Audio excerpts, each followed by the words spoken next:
Tonight, on our Weekend League, we'll be talking about the LEC Winter Split, the LCS Controversy, the LCK Week of Upsets, and so much more, right after the intro.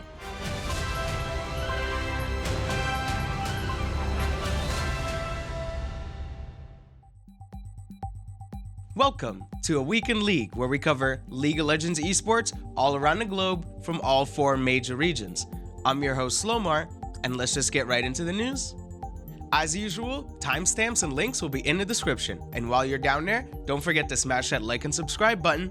Thanks.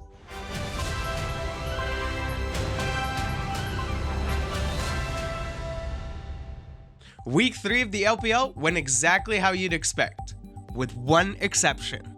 IG had their first loss this last week, and it was against TT. Yeah, I don't know. It's not like TT is doing great or anything, and this was TT's first win on the board, so who knows? Either way, the series was an absolute banger, and while we're talking about the series, time for Game of the Week! And this week, you guessed it, it's IG versus TT. The series goes all the way to 3 games, and we even get some Jace top, Ziggs Jhin versus Ashe Sivir bot lane. I don't know, it's definitely worth a watch. We'll have to see how TT will perform moving forward. I'm highly doubtful they'll beat another top team, but who knows, maybe they're secretly good all along. YSKM picks up the 2nd Rookie of the Week award this split. This guy continues to put on impressive performances week after week. Let's talk about the best player of week 3 in the LPL, and that's LNG's Scout. Scout is a legendary player and has been around for a really long time. His performance last week has been extremely impressive. As you can see, he's currently topping the KDA, damage, and gold charts.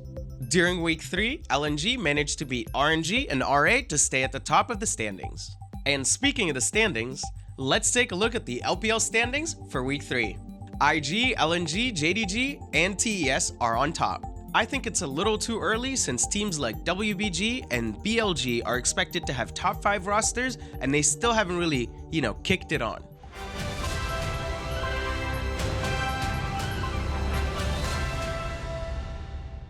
Monty and Wolf are calling it the week of upsets, and a week of upsets it has been. Both D+ and T1 lose 1 series each, and this results in HLE and Gen G going 2-0 this week. And while we're talking about HLE, let's take a second to talk about HLE's entirely new roster this year. World champions Kinging and Zeka are in the solo lanes, and they are joined by Clid, Viper, and Life. The teams had a rough time since the start of the split, but they are expected to be one of the top rosters in the league. I'm excited to see what they can do this split, and I would love to see them on the MSI stage along with a team like T1 from the LCK. The LCK continues to lead the meta with the highly unusual bot lane picks. Most games often have 5+ bans just targeted at the bot lane. Personally, I really enjoy watching this new bot lane meta, but I'm not really a big fan of it when it comes to my solo queue games. Anyways, time for Game of the Week! And this week, it's gonna be no other than the T1 versus HLE upset. You could even call it Upset of the Week. T1's support carrier continues to innovate in this meta, and he is arguably the one pioneering this AD carries in the bot lane this year. In the series, he brought out picks like Soraka and a Ziggs Jhin bot lane in Game 1. The series goes the distance with 3 30-ish minute games, and it's definitely worth a watch. Let's take a look at the LCK standings. T1 and Gen G are now on top, while D+ has dropped to the 3rd place. Again, it's a little too early to tell, but we'll have to see how the season plays out. The first round robin of the LCK concludes in week 5, so make sure you stick around for that.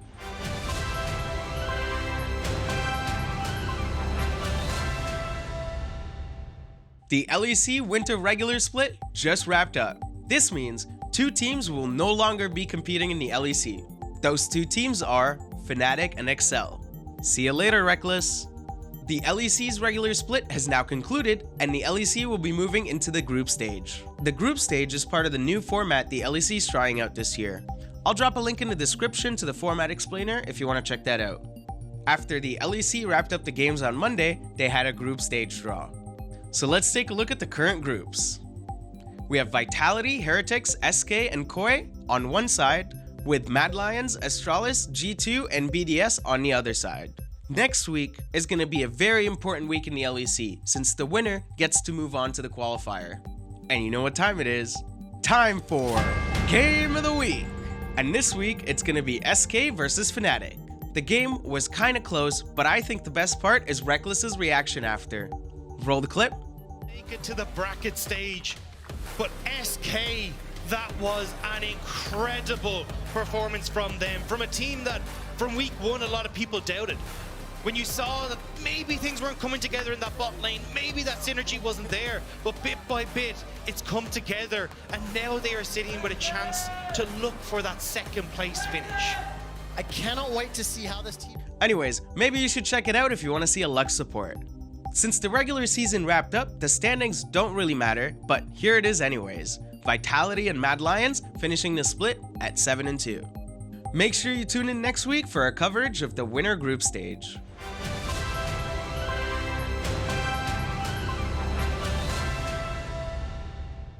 Week 2 in the LCS was surrounded by some broadcast controversy. We'll be talking about that later in the show in the segment. In other news, make sure you stick around for that. FlyQuest, EG, TL, and 100 Thieves all go 2-0 this week, while CLG, Dignitas, Immortals, Golden Guardians, and TSM all fumble and go 0-2. This leaves one team going 1-1 this week, and it was Cloud9. It's still only week 2, but FlyQuest are looking real good, undefeated 4-0 at the top of the standings, with a 3-way tie in second between C9, EG, and 100 Thieves. Maybe FlyQuest can go undefeated this split? Who knows? Prince was the LCS Player of the Week for week 2. You know what time it is? Time for Game of the Week!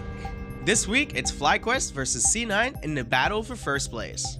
FlyQuest won the game pretty convincingly, so don't expect a close back and forth. This is more of a clean win. Tune in next week for more LCS coverage. Now on to the next.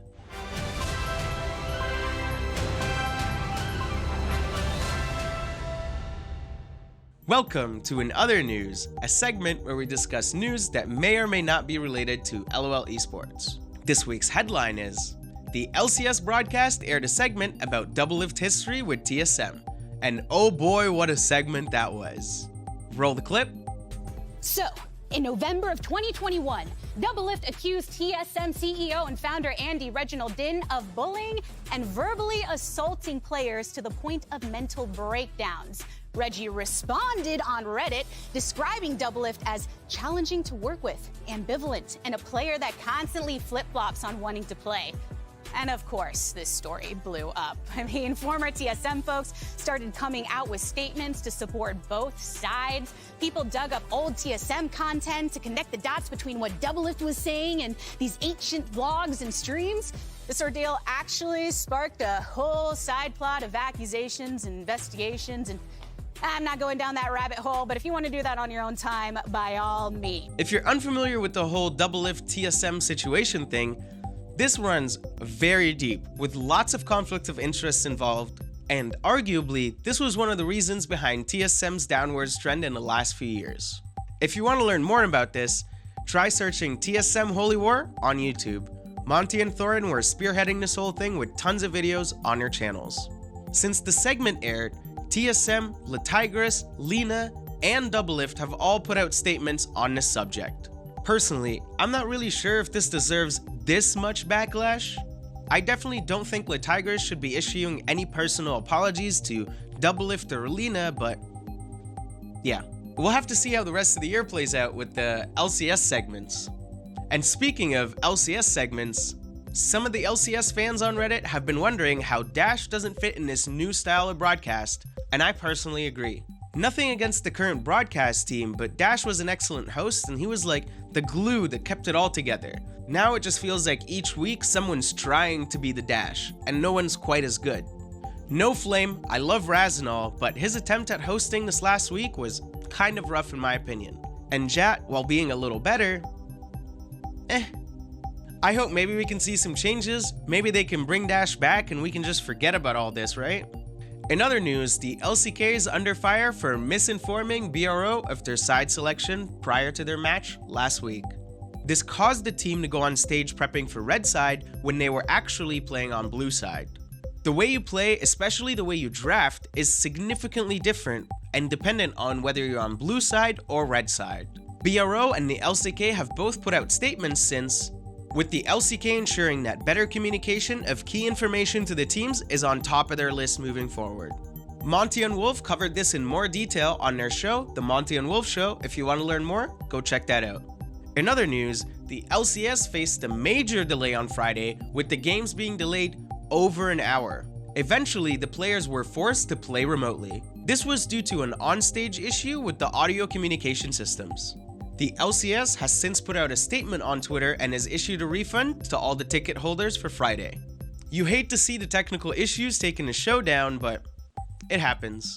In other news, on February 6th, League was thrown into chaos after it was discovered that patch 13.1b was accidentally reverted from the live servers. The League of Legends Twitter account has put out an official statement informing players about the issue and telling them that rank queues were disabled. Within a few hours, however, the issue was resolved and rank queues were back up. Apparently, the issue was indirectly caused by the cyber attack that happened a few weeks ago. Because of the cyber attack, the League patch had to be updated in a hacky way, which meant that when the new update got pushed to the live servers, it overwrote 13.1b. While I'm happy that this was resolved super quickly, I'm willing to bet that this is not the end of the ripples of that hack. In other news, there was an LEC Format appreciation thread on Reddit this week, and it's been evident from the community feedback so far that this format is pretty good. I still want to see how the group stage will play out and maybe how playoffs are really going to shape up, but I really like the 3-week-long super split thing going on. I hope the LEC continues to be hyped for the rest of the year. In other news, DoinB stream leaks are back, and this one is as spicy as ever. DoinB was talking about salaries from different regions, and he said, quote, "For a top LCK player, the LCK pays the most, and then it's the LCS, then it's the LPL," end quote. He also talked about receiving multiple offers from LCS teams, however, he didn't specify which teams. It's great to see the DoinB leaks are still alive and well. And that's the end of our show for this week. This week, we managed to be a little less late. Ideally, Tuesday is what I'm aiming for, but we might take a couple Wednesdays every now and then. Thank you so much for all the support. And if you're enjoying the show, please consider subscribing. Have a good night, and good luck in solo queue.